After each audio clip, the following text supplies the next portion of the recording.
How has technology shaped our society, for better or worse?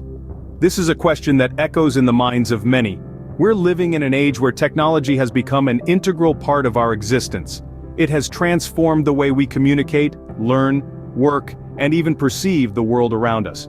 We've seen remarkable advancements from the invention of the internet to the advent of artificial intelligence. These innovations have undeniably brought numerous benefits, making our lives more comfortable and efficient. However, as with every coin, there's another side to this story. The rapid advancement of technology has also brought about a host of challenges. It has raised questions about privacy, job security, and even our mental health. It has led some to question whether this technological revolution is truly beneficial to us, or if it's leading us down a path of self-destruction. One man who saw the darker side of this technological revolution was Ted Kaczynski. Born in 1942 in Chicago, Ted Kaczynski was a child prodigy. His early life was marked by an extraordinary intellect that set him apart from his peers. From a young age, Kaczynski showed an exceptional aptitude for mathematics and logic, a talent that would later guide him to some of the most prestigious educational institutions in America. Raised in a working-class neighborhood, Kaczynski was a typical boy in many ways, but his prodigious mind often left him feeling isolated and misunderstood. This sense of alienation only intensified as he skipped ahead several grades, entering Harvard University at the tender age of 16. At Harvard, Kaczynski's intellectual prowess continued to shine, but it was here that he would also experience a darker side of academia. He became a participant in a controversial psychological experiment led by a respected professor. This experiment, which involved intense and prolonged psychological manipulation, has been widely criticized for its ethical implications. For Kaczynski, it was a deeply disturbing experience that left lasting psychological scars. Despite these challenges, Kaczynski forged ahead with his academic pursuits, earning degrees from both Harvard and the University of Michigan. His exceptional intelligence and commitment to his studies were undeniable. Yet, beneath the surface, there were signs of the turmoil that would later manifest in such destructive ways. After leaving academia, Kaczynski became increasingly disillusioned with modern society and technology's growing influence. His brilliant mind, once a tool for academic achievement, began to turn towards darker thoughts and ideas. In the late 1970s, Kaczynski left academia and retreated to a remote cabin in Montana.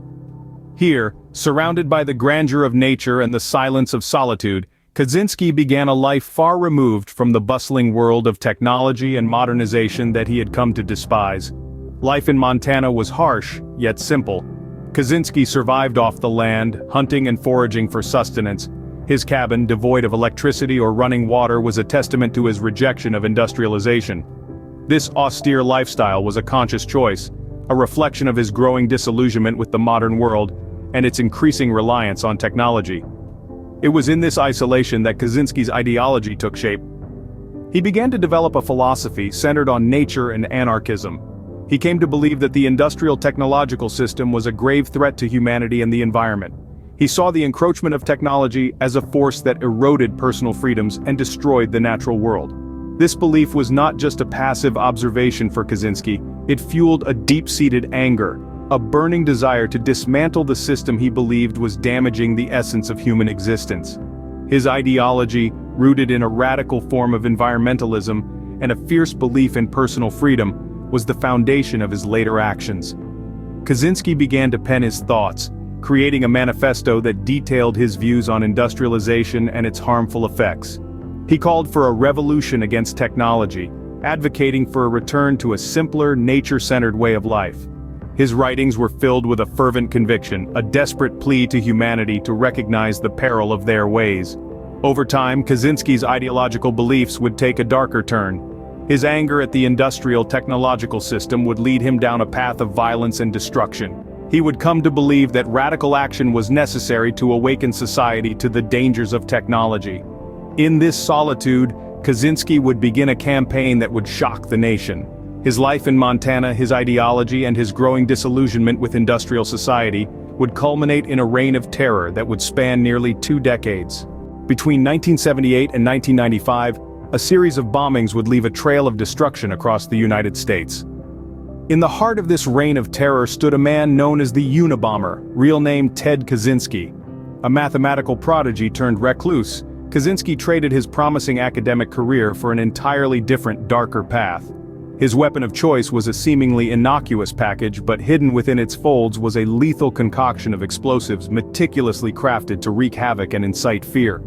Over a span of 17 years, Kaczynski orchestrated a nationwide mail bombing campaign, targeting individuals involved with modern technology. His bombs found their way to university professors, computer store owners, and airline executives, among others. His motive was clear: to strike at the heart of what he perceived as the destructive force of industrial society. The randomness of the Unabomber's targets and the unpredictability of his attacks sent waves of fear and paranoia rippling through society. No one knew who would be next. The very act of opening a package, once mundane and innocuous, had become a potentially deadly gamble. The Unabomber had indeed succeeded in turning the ordinary into the extraordinary, the safe into the dangerous. But there was more to Kaczynski's campaign than the bombings themselves. In the midst of his reign of terror, he penned a manifesto, a treatise against industrialization, and a call to arms for a return to nature. In this 35,000-word document, Kaczynski articulated his belief that technology was eroding human freedom and dignity. He proposed a revolution against the industrial system, a battle cry that reverberated in the minds of many, even as his actions were widely condemned. It is crucial to remember that while Kaczynski's manifesto raised important questions about the role of technology in society, his methods of making his point were inexcusable. His reign of terror left 3 people dead and 23 others severely injured. His actions were a stark reminder of the lengths to which some are willing to go to pursue their beliefs, no matter how twisted or misguided those beliefs may be. So as we delve deeper into the story of the Unabomber, we are forced to confront a chilling reality: that behind the quiet facade of a reclusive mathematician lurked a man capable of such calculated and indiscriminate violence. The reign of the Unabomber had begun. In 1996, the reign of the Unabomber came to an abrupt end.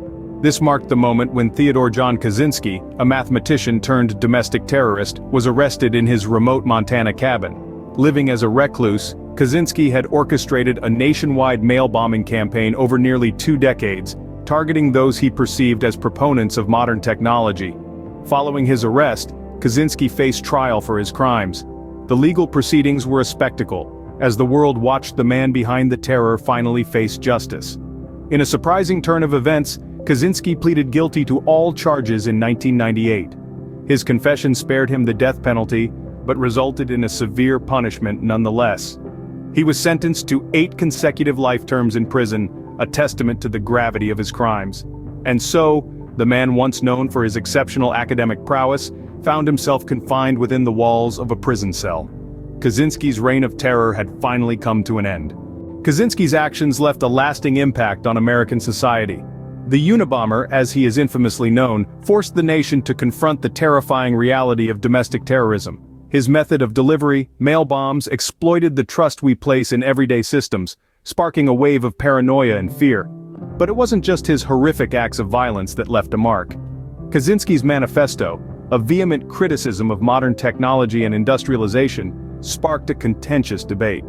While his methods were undeniably destructive and wrong, his concerns about the unchecked march of technology resonated with some.